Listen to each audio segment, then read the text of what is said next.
It's time, y'all. Y'all see the Taylor Swift bracelet?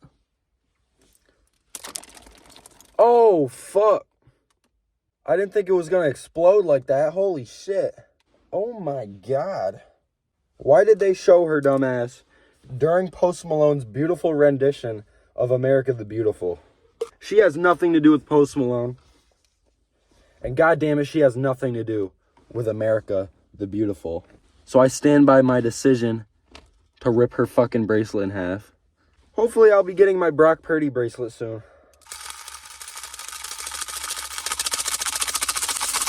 But the Super Bowl, Taylor Swift is not what I want to talk to y'all about today.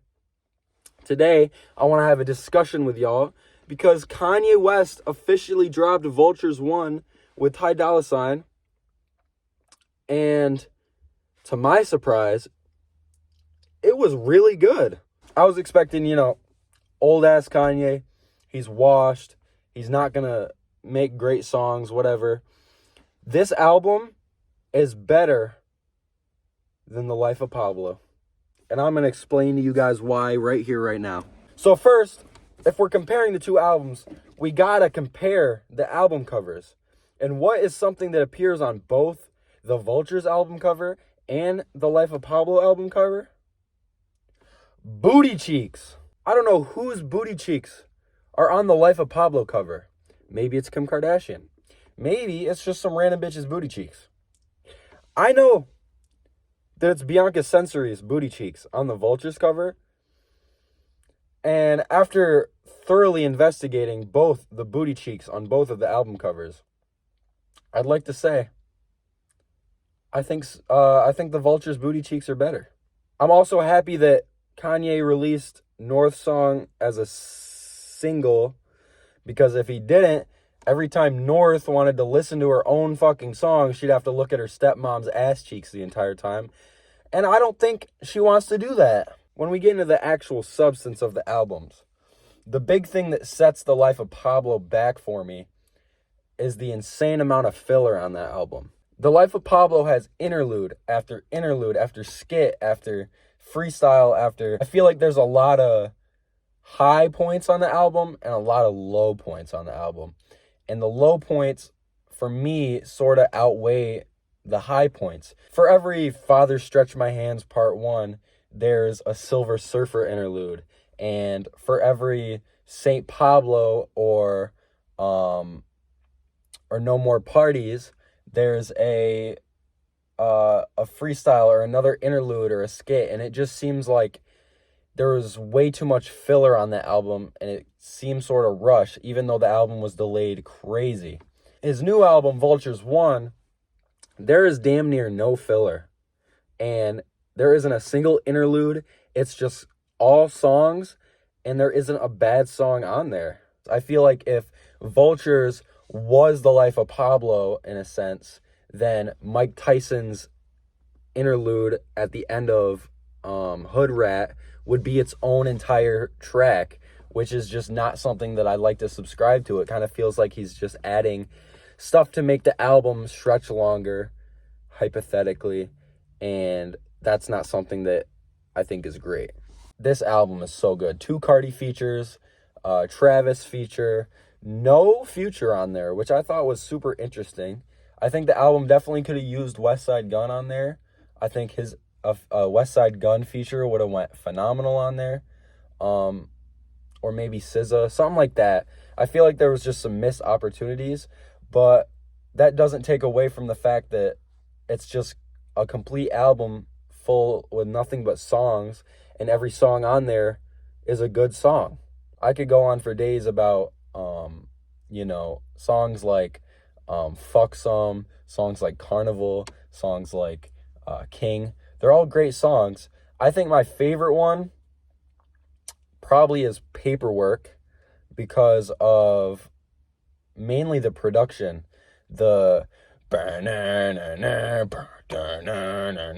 It's just so anthemic and catchy, and just it's really good. And the production on top of that, Quavo comes in with this verse and he nails it.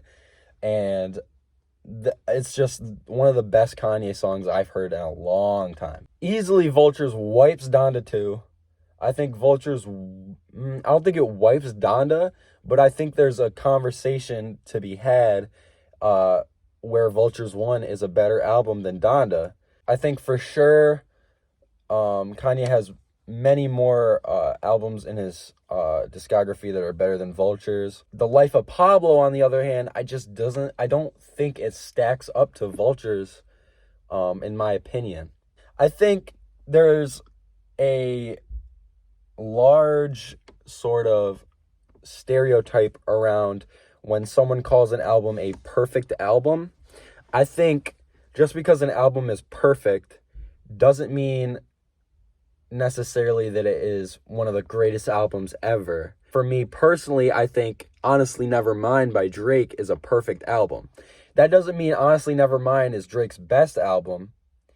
Just for me, it feels like for what Drake was trying to do with that album, he did everything perfectly. There wasn't any bad songs on there. For what he was trying to do with that album, I think it was perfect. I also would consider Graduation by Kanye a perfect album.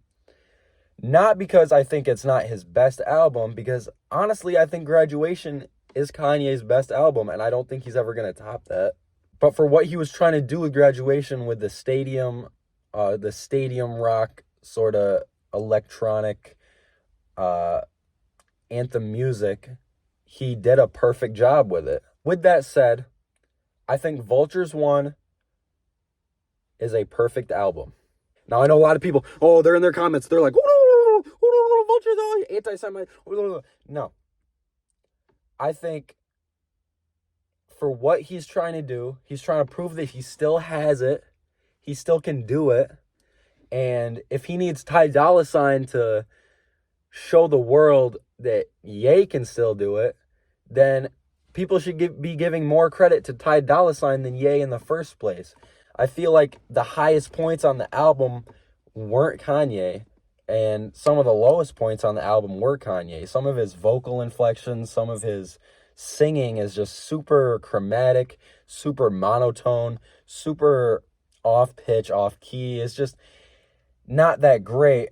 But when you add artists like Cardi or Quavo or Travis or Ty Dolla $ign on every song, Kanye's able to create something through his production that can be memorable. And I think that Vultures is a perfect album in the sense that Kanye uses his production and his features and all that stuff to create an album with all songs, no skips. So with that said, I believe that Vultures is better than The Life of Pablo, because for me, The Life of Pablo would have been a perfect album had he not had so much filler on that album. If there was no Silver Surfer interlude, if there was no more of these long skits and phone calls and interludes in this album, I think if he had just stuck to the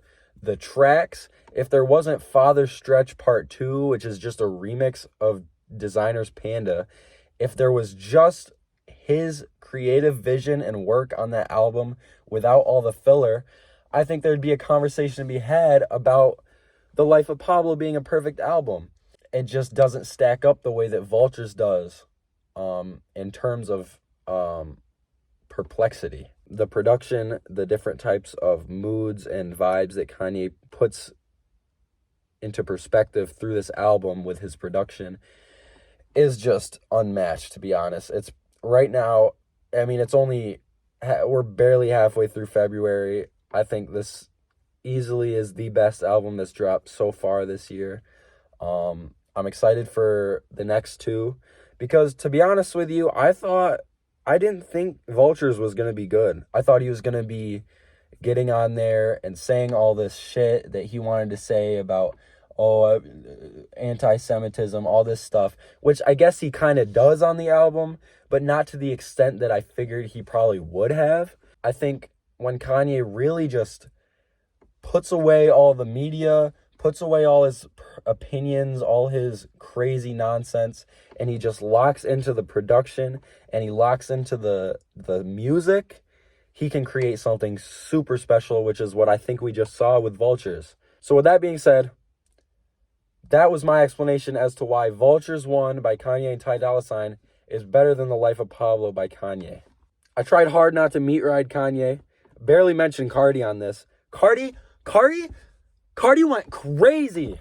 Cardi went crazy on this album. I think, in my opinion, I think Carnival is my least favorite song on the album until I heard Cardi. Oh, she'll ride a dick like Carnival. She'll eat me up like a carnivore. Oh, Cardi, come on. I wasn't ready for all that. Fuck Some, Hood Rat, are amazing songs. Burn is so good.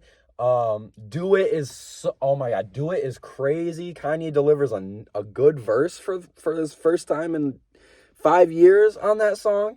And I just am really impressed with Kanye's album so far. So I'll keep listening to it, keep it in my rotation. And, yeah, that's how I'm feeling about it right now. Anyways, thank y'all for watching this video. If you liked it, drop a thumbs up. If you didn't like it, leave a comment and let me know why. And yeah, leave a subscribe and check out my songs on all platforms. It's just Ty. Later, y'all.